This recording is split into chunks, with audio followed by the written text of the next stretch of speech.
Shalom anak-anak, pada video ini Ibu akan memberikan pembahasan materi IPA kelas 7 untuk persiapan tryout. Untuk materinya adalah besaran dan satuan, massa jenis, konversi suhu, kalor, sifat zat pada cair dan gas, sifat asam basa dan garam, perubahan fisika dan kimia, serta fotosintesis. Besaran dan satuan. Besaran adalah segala sesuatu yang dapat diukur dan dapat dinyatakan dalam angka. Satuan adalah sesuatu yang digunakan sebagai pembanding dalam pengukuran. Contohnya kalau kita mengukur meja, panjangnya 1 meter. Berarti yang dikatakan dengan besaran adalah panjang, karena itu sesuatu yang diukur. Kemudian satuan adalah meter. Besaran dibedakan menjadi dua, yaitu besaran pokok dan besaran turunan. Besaran pokok adalah besaran yang satuannya sudah ditetapkan secara internasional. Berarti seluruh negara sudah menggunakan satuan itu karena internasional ya.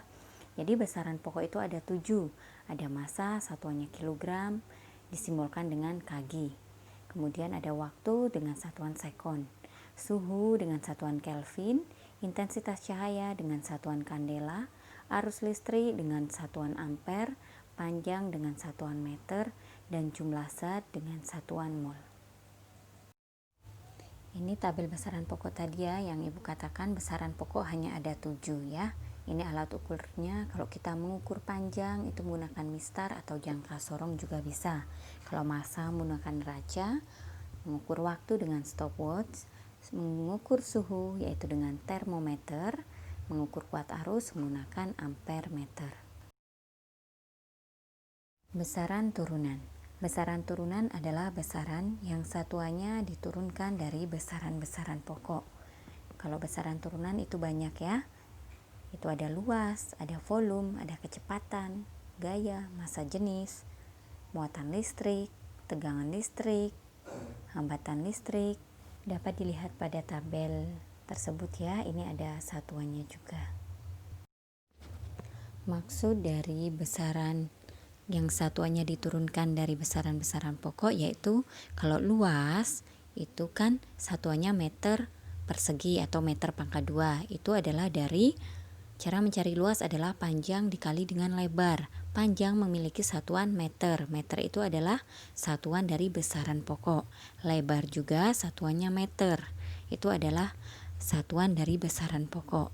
Makanya luas satuannya adalah meter pangkat 2 atau meter persegi. Contoh lagi untuk nomor 4 yaitu adalah kecepatan. Ya, cara mencari kecepatan adalah jarak dibagi dengan waktu atau perpindahan dibagi dengan waktu. Jarak itu atau perpindahan itu sama dengan panjang, satuannya adalah meter. Kemudian waktu satuannya sekon. Maka satuan dari kecepatan adalah meter per sekon. Selanjutnya kita masuk ke materi massa jenis. Massa jenis adalah perbandingan antara massa dengan volume zat. Nah, massa jenis suatu zat itu berbeda-beda ya. Setiap benda memiliki massa jenis yang berbeda. Massa jenis itu dilambangkan dengan rho. Cara mencari massa jenis yaitu massa dibagi dengan volume. Nah, untuk satuannya itu bisa kilogram per meter kubik, bisa juga gram per sentimeter kubik. Kita masuk ke contoh soal. Suatu benda memiliki massa 120 gram dengan volume 60 cm kubik. Berapakah massa jenis benda tersebut? Kita lihat di sini massanya 120 gram, volumenya 60 cm pangkat 3 atau 60 cm kubik. Maka rho-nya adalah 120 dibagi dengan 60, yaitu adalah 2 gram per cm kubik.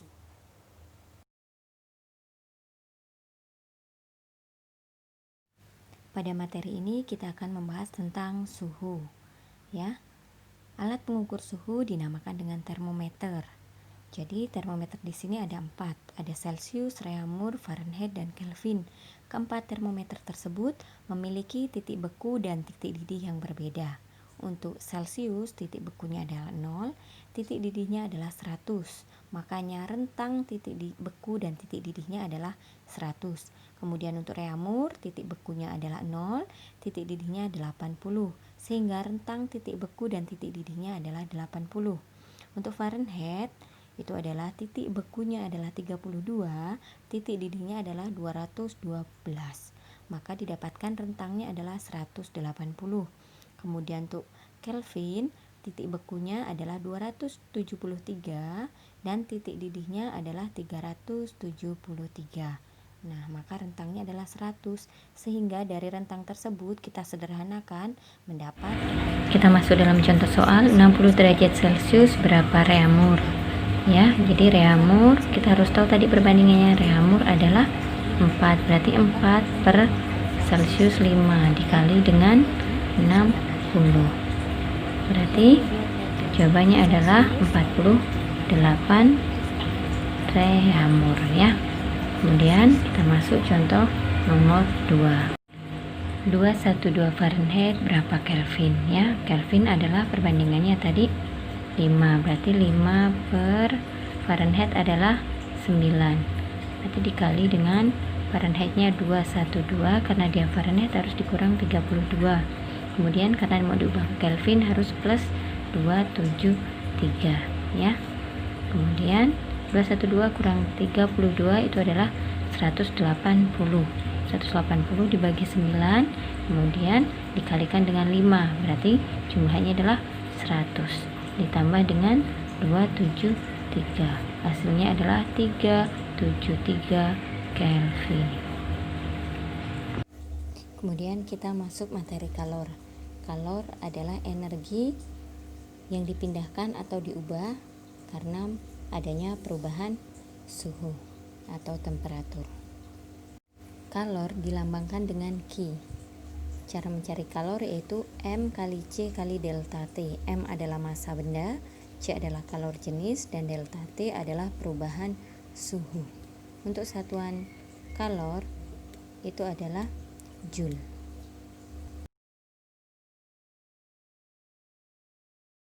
Kita masuk ke dalam soal tadi ya. Di sini kita lihat yang diketahui adalah masanya 500 gram. Kita ubah ke kilogram jadi 0,5 kilogram. Kemudian kalor jenis esnya diketahui 2100 Joule per kilogram derajat Celcius. Kemudian kalor lebur esnya diketahui 340.000 Joule per kilogram. Kemudian kalor jenis air adalah 420.000 Joule per kilogram derajat Celcius. Dan perubahan suhunya dari A sampai B di sini dilihat ada 5 derajat Celcius dari min 5 ke 0.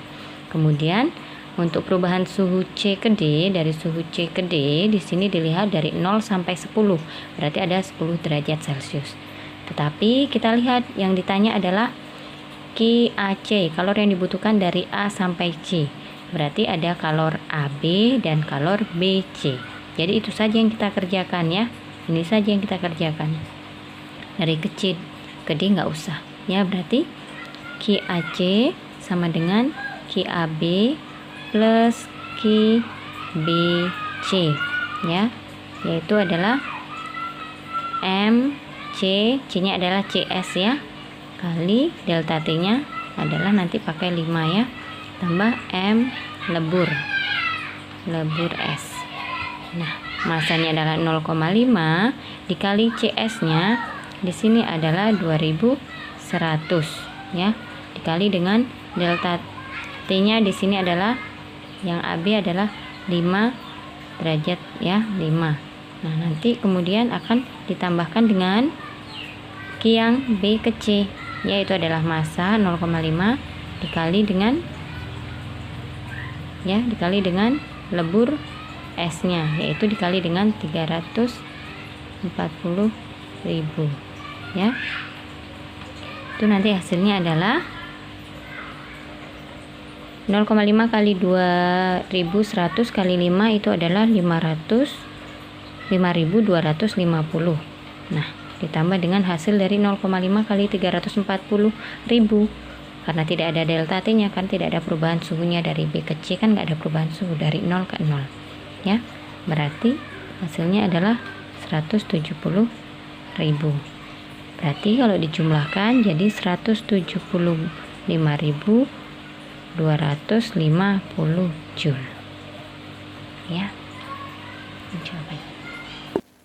Kita masuk materi zat dan wujud zat ya, sifatnya. Nah, zat itu ada 3 jenis, padat, cair, dan gas. Untuk zat padat itu bentuknya tetap, volumenya tetap, susunan partikelnya teratur, gaya kohesinya itu kuat ya, gaya jarak antar atomnya itu dekat, geraknya itu terbatas. Nah, ini adalah contoh gambarnya ya. Kalau zat padat digambarkan ya secara teratur. Zat cair untuk bentuknya itu mengikuti bentuk wadah ya, volumenya tetap, susunannya partikelnya kurang teratur ya. Gaya kohesi itu maksudnya gaya tarik menariknya itu dia sedang, jarak antara atomnya sedang, gerakannya itu agak bebas ya. Nah, ini dilihat gambarnya bisa. Kemudian gas juga bisa dilihat di tabelnya.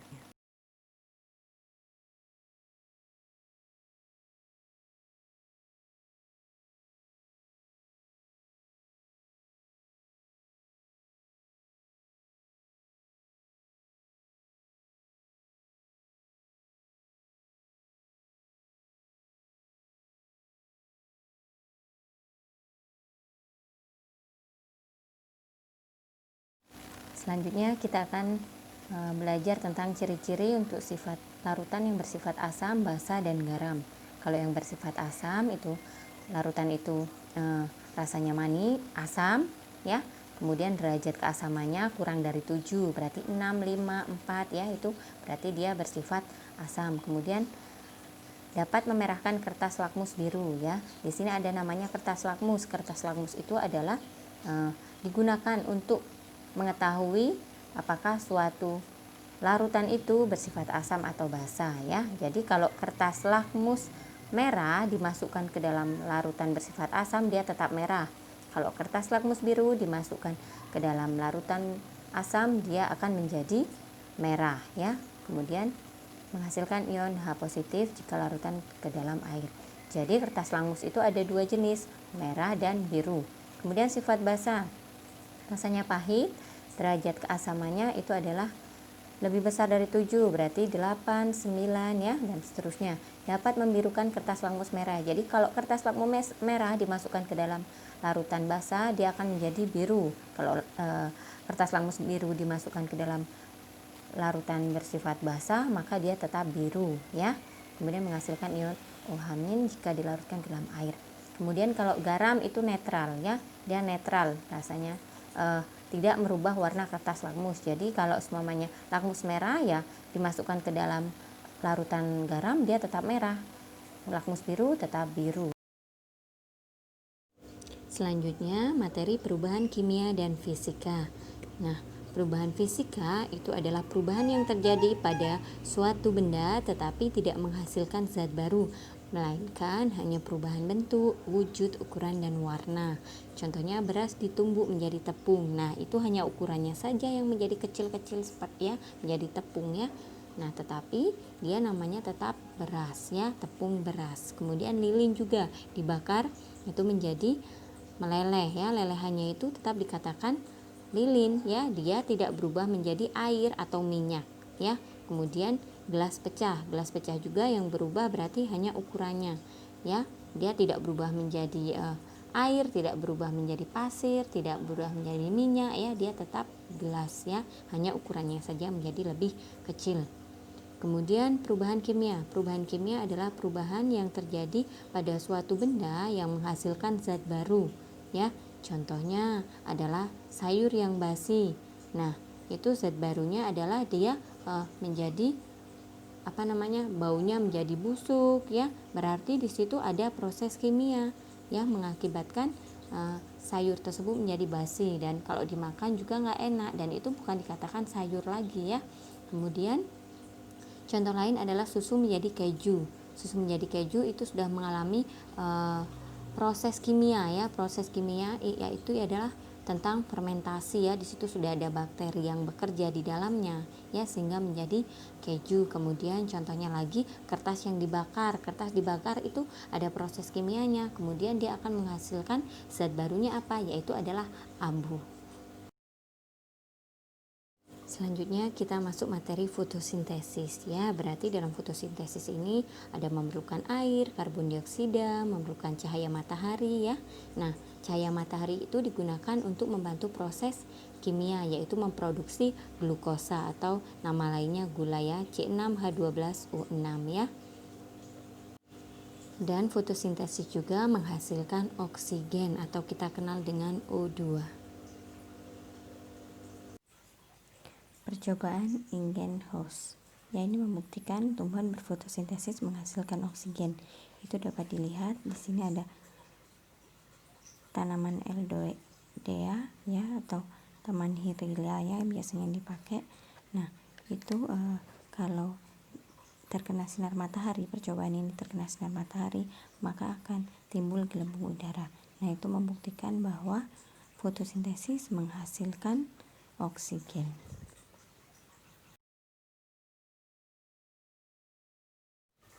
Selanjutnya adalah percobaan fotosintesis SARS ya. Nah, ini dia menggunakan Lugol ya. Lugol itu nanti berfungsi untuk mendeteksi apakah di situ mengandung amilum. Yang pertama caranya adalah ada daun, kemudian petik daun ya, kemudian sebagian dari daun ditutup oleh kertas karbon atau kertas aluminium foil juga boleh ya. Kemudian setelah terkena sinar matahari dibuka kertas karbonnya, kemudian daun tersebut dimasukkan ke dalam air panas. Nah, itu dia untuk mematikan sel-sel ya yang terdapat pada daun. Kemudian dia dimasukkan lagi ke alkohol panas, mematikan klorofil ya atau zat hijau daun. Nah, setelah itu baru ditetesi oleh Lugol. Setelah ditetesi Lugol, di situ akan tampak untuk yang bagian daun yang ditutup oleh kertas karbon tadi, nah dia warnanya pucat, berarti dia tidak mengandung amilum. Tetapi bagian daun yang tidak ditutupi oleh kertas karbon tadi, dia warnanya biru tua atau kehitaman, berarti itu menandakan bahwa fotosintesis menghasilkan amilum.